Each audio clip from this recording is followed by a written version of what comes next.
knockdown was brutal, if that makes sense. I think it was brutal. I could be wrong, but Mike knocks him down, of course. He knocks him down. And instead of Buster, succumbing to the knockout blow, he, perseveres, takes the 8 count, and gets back up. And now, all of a sudden, Buster starts gaining momentum, right? So, we all know Buster eventually wins the fight. He defeats Mike Tyson, becomes the world heavyweight champion. Now, in Miami's case, I think there were like a couple knockout blows in this game. But again, Miami was able to get back up and persevere throughout the game. And then when they finally were able to catch a rhythm, and I want to say it was the last 6 minutes of the fourth quarter. I could be wrong about that, but they were able to catch a rhythm, and then they were able to secure a double-digit lead themselves. And of course, we all know the game came down to the wire. But I believe Bam Adebayo made the biggest play of the game. I could be wrong about this, but I think Bam made the biggest play of the game. I think Miami was down 3, and they had to score. They had to get a 2. And it was, I think, it was a little before being under a minute in the game in the fourth quarter. Bam, or it could have been the last few seconds. I want to say it was either a little before the game was under a minute, or it was a little after the game was under a minute. If that makes sense. But I know Bam got fouled. He has 2 critical free throws, keep him up, put him up 5. And then of course Denver goes right back down the court and they score. So now it comes down to Miami has to score again. They don't necessarily have to score, but it would have been great if they would have scored, because they would have sealed the game, if it makes sense. But Miami, of course, they run their offense, and then the ball ends up in Jimmy Butler's hands, and he has to take a 3-point shot before the shot clock expires, right? I think it was like 5 or 4 seconds left on the shot clock for Miami.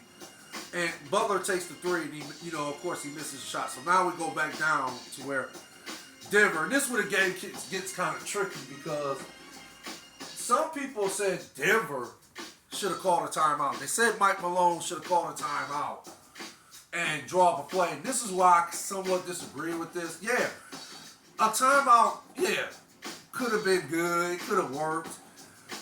They could have drew up a play where they could have got a better shot, or a wide open shot, if that makes sense. But then if you call a timeout, then that means Miami can set up that zone defense that's been working for them this game. That's another reason why Miami won, by the way. The zone defense has been working for Miami so far in these playoffs. And they implemented that in this game against Denver. And it seemed to work. Well, actually, it did work for Miami. But if you call a timeout at that point in the game, I think it was like 15 seconds. I could be wrong about that. But you call a timeout at that point in the game, you give Miami a chance to substitute players, put in defensive players, and again, run their zone defense, which has been working this whole entire playoff so far.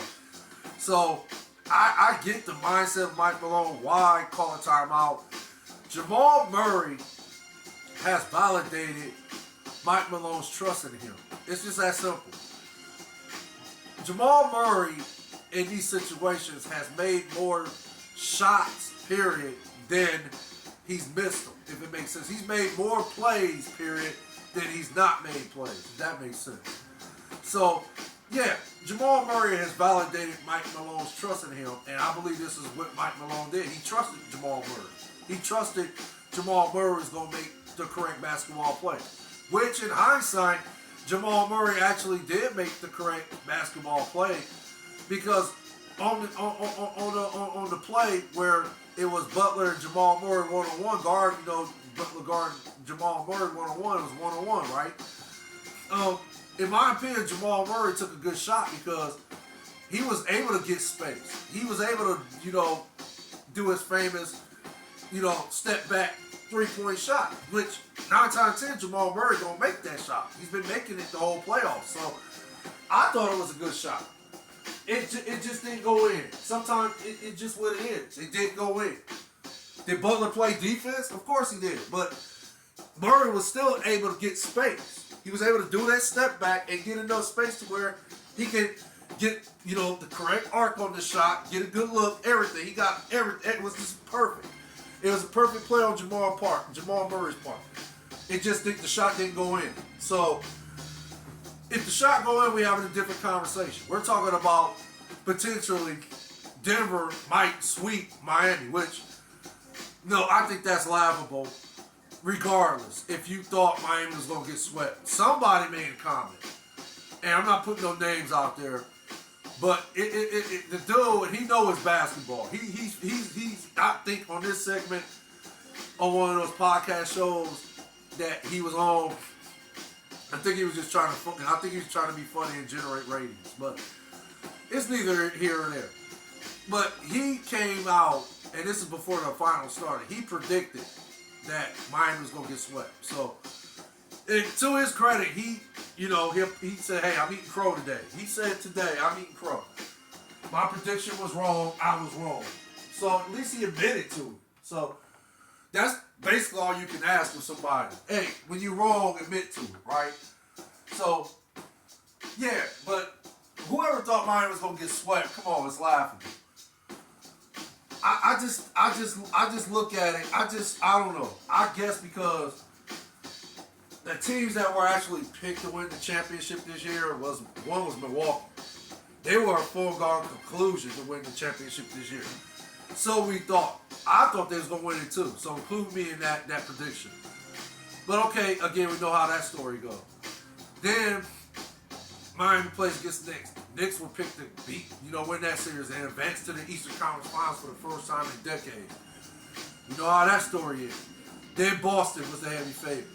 Yeah, did I give Boston the slight favorite? Of course I did. So we know how that story is. So now here we are, Denver and Miami, and they're battling for the NBA championship this year, right? They're playing the finals.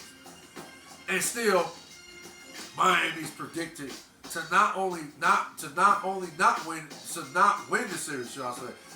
Miami was predicted going in to not only not win the series, but to be swept. So to think Miami was going to actually get swept is laughable. This is a team. This team is ran by great basketball minds, period. Pat Riley and Eric Spoelstra. And I think the owner should get some credit for this too. I don't know who the owner is, but I have to assume he's a great basketball mind too. And then the players, also great basketball minds, great IQs, period. So, and then everybody's buying in on the wanting to win the championship. Everybody is all in, period. When you got people like this on a team and they want to win the ultimate prize, which is an NBA World Championship, 9 times out of 10, they're not going to lay down. They're not going to quit. You have to beat this team. Literally. You have to beat a Miami team. You have to beat a team like this. And the Miami Heat are a team like that. They have proven it time and time again for decades.